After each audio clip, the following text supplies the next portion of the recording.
Hello बच्चों, good morning all of you. आज हम लोग पढ़ेंगे वाष्प दाब के बारे में।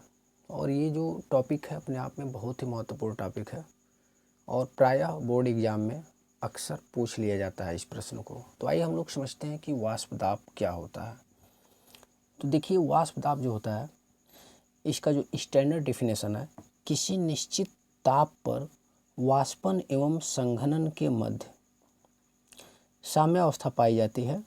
तो इस साम्यावस्था पर द्रव के वाष्प द्वारा उत्पन्न दाब को द्रव का वाष्प दाब कहते हैं। एक बार मैं फिर से रिवाइज कर रहा हूँ। किसी निश्चित तापमान पर वाष्पन एवं संघनन के मध्य जो साम्यावस्था पाई जाती है, तो इस साम्यावस्था पर द्रव के वाष्प द्वारा जो उत्पन्न दाब होता है उसी को हम लोग क्या कहते हैं, वाष्प दाब कहते हैं। वाष्प दाब को प्रभावित करने वाले कुछ फैक्टर्स होते हैं। जैसे ऐसे भी पूछ लिया जाता है कि वाष्प दाब किसे कहते हैं और वाष्प दाब को प्रभावित करने वाले कौन कौन से कारक होते हैं। तो पहला जो उसमें कारक होता है वो तापमान होता है, दूसरा होता है विलायक की प्रकृति, नेचर ऑफ सॉल्वेंट, और तीसरा होता है अवाष्पशील विलेय की उपस्थिति। अब ये टेम्परेचर्स कैसे होता है, विलायक की प्रकृति में क्या रोल है इसका, और ये अवाष्पशील विलेय की उपस्थिति। तो जैसे मान लीजिए तापमान, तो सभी लोग जानते हैं तापमान बढ़ाएंगे तो वाष्पन की प्रक्रिया बहुत तेज़ी से होगी, और जब वाष्पन की प्रक्रिया होगी तो वाष्प के कण बनेंगे, और वाष्प के कण बनने से दाब में वृद्धि होगी। तो इस प्रकार से तापमान का इसमें अहम रोल होता है। दूसरा जो विलायक की प्रकृति है, नेचर ऑफ सॉल्वेंट, इसमें जो मॉलिक्यूल्स होते हैं द्रव के, अगर अंतरा आणविक बल, इसे यहाँ मैंने लिखा है अंतरा आणविक बल से प्रभावित होता है। क्या विलायक की प्रकृति, जिस द्रवों के मध्य अंतरा आणविक बल बहुत कम होगा वहाँ पर वाष्प दाब कम होगा। यानी जिन द्रव के कणों के मध्य अंतर आणविक बल कम होगा वहाँ पर वाष्प ज़्यादा बनेगा। तो वाष्प ज़्यादा बनेगा तो मतलब वहाँ पर वाष्प दाब अधिक होगा। और जिन द्रव के कणों के मध्य अंतर आणविक बल बहुत स्ट्रांग होगा तो वहाँ पर क्या होगा, वाष्प कम बनेगा और वहाँ पर प्रेशर कम होगा। कहने का मतलब सीधा सीधा अर्थ है कि द्रवों के कणों के मध्य जो अंतर आणविक बल होता है उससे भी वाष्प दाब प्रभावित होता है। तीसरा जो इसमें मेन फैक्टर है अवाष्पशील विलेय की उपस्थिति। तो कुछ पदार्थ ऐसे होते हैं जो अवाष्पशील होते हैं, जैसे नमक हो गया। तो नमक को जब हम लोग द्रव में डाल देते हैं तो वहाँ पर वाष्प बनने की प्रक्रिया कम हो जाती है। तो वह भी एक फैक्टर होता है अवाष्पशील विलेय की उपस्थिति। तो ये काफ़ी इम्पोर्टेंट है। वाष्प दाब किसे कहते हैं तथा वाष्प दाब को प्रभावित करने वाले कौन कौन से कारक होते हैं।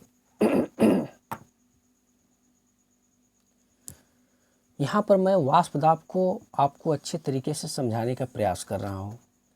जैसे एक मैंने यहाँ पे बॉक्स लिया, बॉक्स के अंदर यह वाटर है। वाटर को देख रहे हैं, जब हीट किया जा रहा है तो इसमें से वाष्प बन रहा है। वाष्प बनने से वाष्प के कण बनेंगे। तो जितना तेज़ी से इसको गर्म किया जाएगा जल को, तो उतना तेज़ी के साथ इसमें वाष्प के कण बनेंगे और उतना ही ज़्यादा दाब भी बढ़ेगा। यहाँ पे एक बैरोमीटर लगा दिया गया है, दाब यंत्र। तो इसमें आपको दिखाएगा कि तापमान बढ़ाने से दाब बढ़ रहा है। तो जैसे जैसे तापमान बढ़ाते हैं तो वाष्पन की प्रक्रिया तो होती है, लेकिन एक और प्रक्रिया होती है संघनन की प्रक्रिया।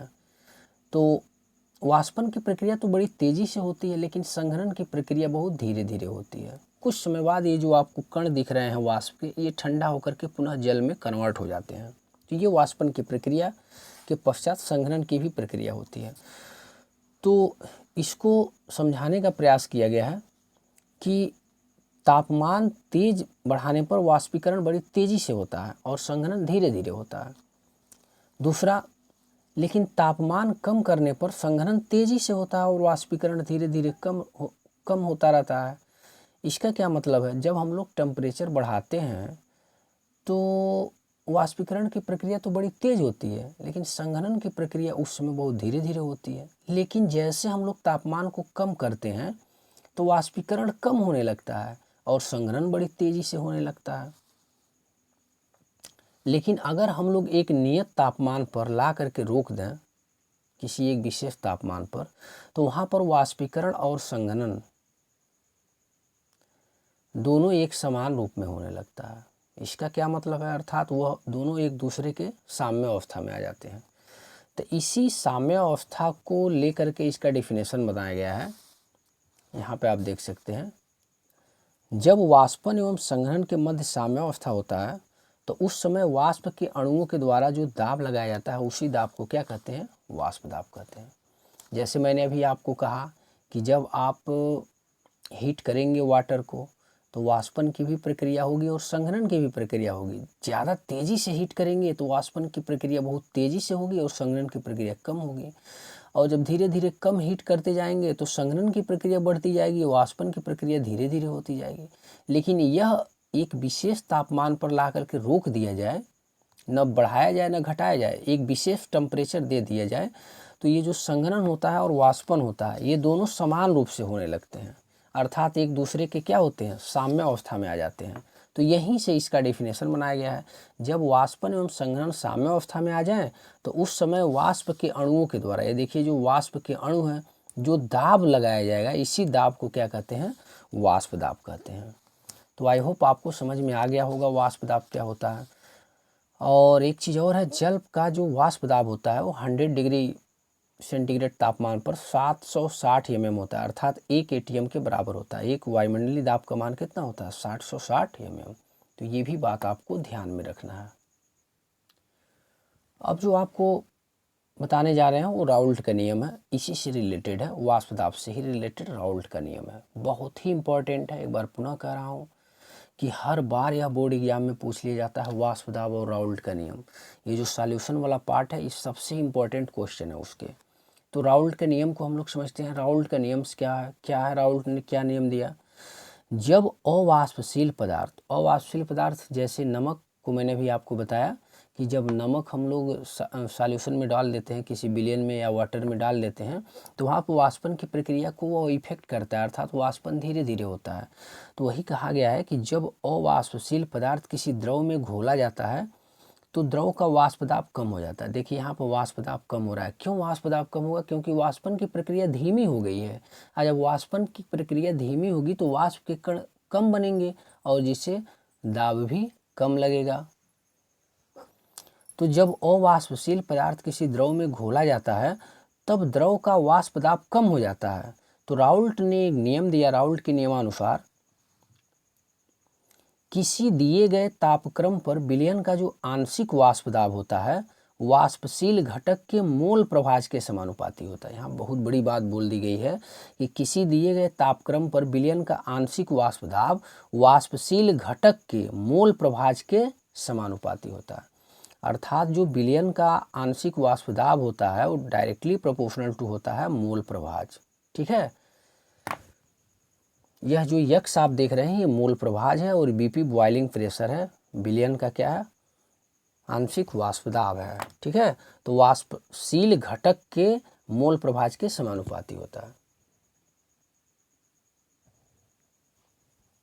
तो आप इसे ऐसे भी समझ सकते हैं कि जो बॉइलिंग प्रेशर होता है डायरेक्टली प्रोपोर्शनल टू वाष्पशील पदार्थ की मात्रा अर्थात मोल प्रभाज के समानुपाती होता है।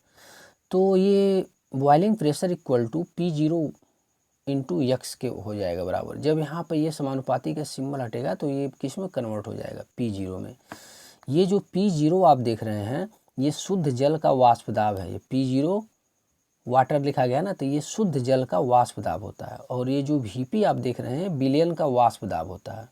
तो जब आप लोग न्यूमेरिकल्स बनाएंगे तो वहाँ पर इस वाले फार्मूले का बहुत ज़्यादा यूज होगा। ठीक है, इसका बहुत ज़्यादा यूज होगा।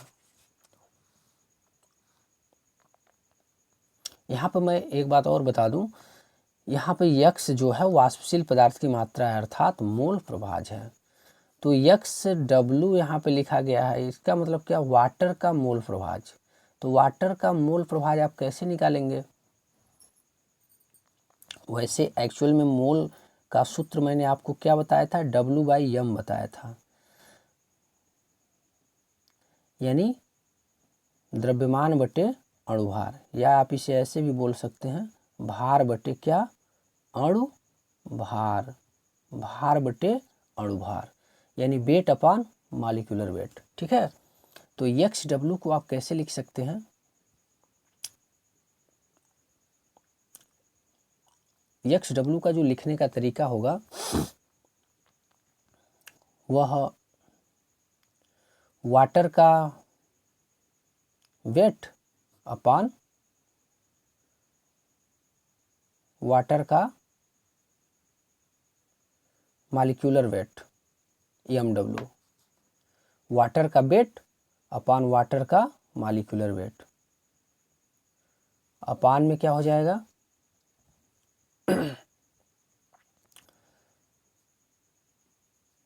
अपान में आप इसको कर सकते हैं